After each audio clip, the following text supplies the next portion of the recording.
jëfal nañu leen bu baax ci ànd bi ngeen ànd ak seen site internet bi di Buzz MTV Sénégal li gën a fës ci bopp xabaar yi nag dañu koy door rek nomination bi nga xamante ne rek def nañ ko ki di maître Ngagne Demba Touré fal nañ ko nag directeur général bu SOMISEN moom greffier bi nga xamante ne rek ca Matam nag la ñu ko yóbboon njiitu réew mi daal dinay fiddali confiance am ci moom maître Ngagne Demba Touré mi nga xamante ne rek am na master en droit gouvernance des énergies et des mines la ñu daal di tabb rek mu nekk directeur général bu société des mines bu Sénégal wuutu fa nag ki nga xamante ne moom mooy Ousmane Diagne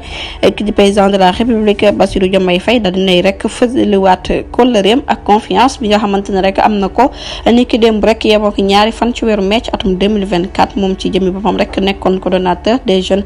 patriotes maître Ngagne Demba Touré nag mi nga xamante ne rek demoon na dem ca diwaan bu Mali ginnaaw convocation bi nga xamante ne rek procureur de la République Abdou Karim Diop moom ko daal di woon jox ci ab arrêté ginnaaw bu ñu ko arrêté ba placé woon ko nag mandat de dépôt juge Mamadou Seck bu deuxième cabinet laata rek muy bénéficié wu nag ak liberté ci loi amnistie bi ba tey rek ci wàllum nomination ki nga xamante ne rek moom mooy directeur général bu groupe Walfadjri di Moustapha Diop nag dal dina ci addu moom nag la mu daal di xam ne rek ci nomination yi nga xamante ne ñu ngi koy def ci yooyu les postes mu ngay daal di rek xamal opinion publique bi te li nga xamante ne rek moom moo ñeel nag ab mu ngi woo opinion publique bi ci seen jëmi bopp rek ñu daal di am ak patience maanaam daal ab dal ndax nag li nga xamante ne daal dinañ koy gis daal ci nomination yi daal dinay sureloog ak diggee rupture bi nga xamante ne rek président de la république nag waxoon na ko ne gouvernement sénégalais ci jëmi boppam moom moo daal di rek amal ab tànn effectué li nga xamante ne moom mooy nomination bi waaye nag dafa waxoon rek dafay def lancer appel mbir mu nu mel nag gis na ne rek yenn ci poste yi nag ñu ngi koy daal di joxe lu ci mel ni directeurs yi ginnaaw bu ñu doon amal nag lii di conseil des ministres ak kii di président de la république Bassirou Diomaye Faye daal di woon koy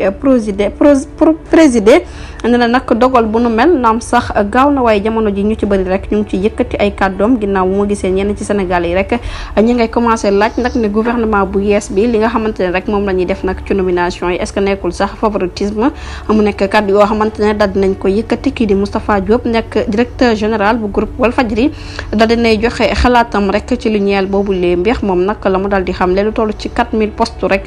moo fi nekk ñu war a nommer waaye nag opinion publique bi ci seen jëmi bopp Moustapha Diop mu ngi leen di wax rek ñu daal di dal ndax nag di président de la république am na 4000 postes yoo xamante ne rek da caa war a nominer da defagul ko te mbir mu nu mel moo xam mu nekk ci biir réew mi wala ci bitim réew ginnaaw nag nomination yi nga xamante ne rek ñemeeku nañ ko ci ministre yi ak port de Dakar ak fi nga xamante ne moom mooy AIBD aéroport international Blaise Diagne ak RTS ak yeneen ak yeneen nee na nag ci 4000 postes yi nga xamante ne rek la war a fal 17 nomination donc rek la ci defagum mbir mu nu mel nag